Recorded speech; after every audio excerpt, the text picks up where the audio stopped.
Allahu Akbar, brothers. It seems now as if the Saudis are the lead contenders to purchasing Warner Brothers in its entirety. That means DC, obviously. It means Lord of the Rings movie rights. It means all of HBO and Harry Potter, a potentially seismic shift in entertainment. And the deal is supposedly, according to insiders, almost finished as it is. And the rumored price of $57 billion, if anything, sounds low to me, considering the quantity of IPs at stake here. But of course, for the Saudis, and in this case the PIF, the Public Investment Fund, the sovereign wealth fund of Saudi Arabia, this is chump change, as indeed the Saudi Crown Prince visited America just yesterday and promised $1 trillion in investment. A sum of money that earned him both favored ally status with the United States and an agreement to be allowed to purchase the new F-35 fighters. Yeah, let's just put it like this, that regardless of whether or not you think this is a good deal, and I actually think it is, for us as well, I actually believe that the Saudis are the best alternative for us right now in terms of entertainment. And I'll get into that in a second, but quite besides whether or not it's a good thing, good luck stopping it, I suppose, as the Saudis have money to a degree that is frankly quite difficult to quantify. As it says here, 5 times the worth of Elon Musk and Bill Gates combined. They are ludicrously wealthy. They are in essence a feudal system running a country with access to one of the world's largest oil reserves. It is crazy. If they want Warner Brothers, they will get Warner Brothers. And the reason why I believe this to actually be a good thing is that, as far as I see it, there are currently 3 alternatives for WB. The first is to remain an American company, and with the apparent flop of James Gunn's DC Universe reboot, they're going to be bought up by somebody else, which means another massive American conglomerate is merely going to add yet another brace of IPs to their own overarching model. And seeing as American entertainment in general has been failing, that does not seem like a good way forward in terms of quality or entertainment or in the avoidance of politics, as we saw yesterday that Disney has been pulling back from DEI and wokeist nonsense, but DC is so much woker than Disney, so much woker than Marvel. They've been able to keep it out of most of their TV and movies, but if you read a DC comic today, oh boy, it is parody levels woke, okay? It is insane, and the only way you could possibly rectify that kind of nonsense is with a firm grip, and they're not going to find that in America. In other words, if DC remains in the US, it's just going to remain stagnant at best and go backwards at worst. The second alternative is China, with companies like Tencent, who are currently waging a war culturally on the United States of America. China has realized that the US's cultural hegemony is surprisingly weak and is pouring mass money into huge investments in terms of entertainment and gaming in order to begin unseating the US from its throne. The Chinese are absolutely a strategic enemy of the US that are currently competing with them for the cultural victory, to use a civilizational reference. They will produce better entertainment than we get from America right now, which is why in the past I've said that, okay, they are a better alternative, but the constant lingering fact that they are a strategic enemy and eventually their cultural opposition will result in a full-blown military one as well has always been a big problem that I've mentioned whenever this has come up. Or the third option, the Saudis. Now, the benefits of the Saudis is that they are not ideological in that way. The Saudis' primary policy is More for us. It is capitalism, it is greed, it is becoming the new West in essence, where they can simply just grind their own cake, or bake it, more and more and more. There are some ideological concerns, primarily Islam, but honestly, well, do you think the Saudis are good Muslims? No. Very much so not good Muslims. In fact, one of the main reasons why they seek such close ties to the US is for military guarantees in case their population, which is significantly more religious than its leadership, decide to do what most of the other Middle Eastern countries around there have done, overthrow their leaders and impose upon the nation theocracy. Now, there is absolutely a history of sponsoring certain organization with a decidedly anti-Western ideas. True. But this is not so much a policy in lines of, say, Iran, for example, as much as it is if you've got a family with this many people, with this much money in it, and you've got, in essence, an insecure and unsecured, purposely so, financial institute, you're going to end up funding some funny things on occasion. But, crucially, the Saudis have no interest in trying to compete with the US for cultural hegemony, and certainly not military hegemony, nor ever will they, at least not in any future we can possibly imagine. In other words, the Saudis will first and foremost want money. They will run DC, HBO, Warner Brothers in general as a corporation again. Do you remember the good old days when we got swimsuit special covers and entertainment was made to appeal to the majority of fans rather than people who've never purchased a comic in their fucking lives? Well, the Saudis will want that. The Saudis will want profitability.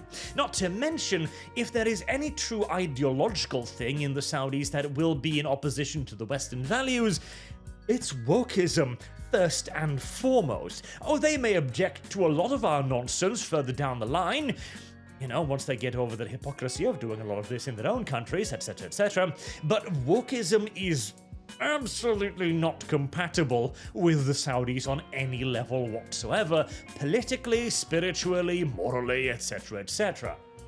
They will try to get rid of it, beyond the simple fact that, again, it just doesn't sell. And the Saudis, again, they just kind of want more. So any ideological threat that is coming from them, although not insignificant, is a hell of a lot less than the Chinese, and also a hell of a lot less than the US-based companies these days. Now, US companies are beginning to turn away from wokeism, which is good, but we don't know how far that turn is going to go. We don't know how massive it's going to be. We don't even know, it's still a hypothetical, that these companies will eventually return to attempting to chase profits by giving the audience what they want. Meanwhile, Saudi Arabia has already conducted several investments in gaming studios and has, near universally, done just that, given the audience what they wanted, and introduced practically nothing of their own ideologies in turn. Because again, these aren't necessarily ideologically driven people first. You can see that they, in many cases, have other focuses. Yeah. So, really, whilst not perfect by any stretch of the imagination, better green than red by a long distance. And here's the thing as well. A big part of the reason why so many outside forces want entities like DC is because the West has proven far better at creating culture than anybody else. China, for example, is attempting to become the world's cultural hegemon, but its own culture is, not that good, honestly. We have a monkey with a stick. What does it do? It extends. Oh, brilliant. And you can certainly do something with that, like, for example, the recent Wukong game, but it's got nowhere near the penetrative power and the recognizability as superheroes, and being able to access characters like Superman, the superhero, or Batman, Wonder Woman, Harley Quinn, etc., and better yet, return them to glory. Oh boy, I guarantee you, the Chinese Communist Party is salivating at the thought of that, at the thought of the cultural capital it will earn them. Holy shit. It is difficult to fully understand the amount of soft power that China could and would use on the West in general if it was able to do that, to rehabilitate superheroes. Oh, Jesus. I mean, for a brief period there, that was practically our newfound religion, huh? Crazy.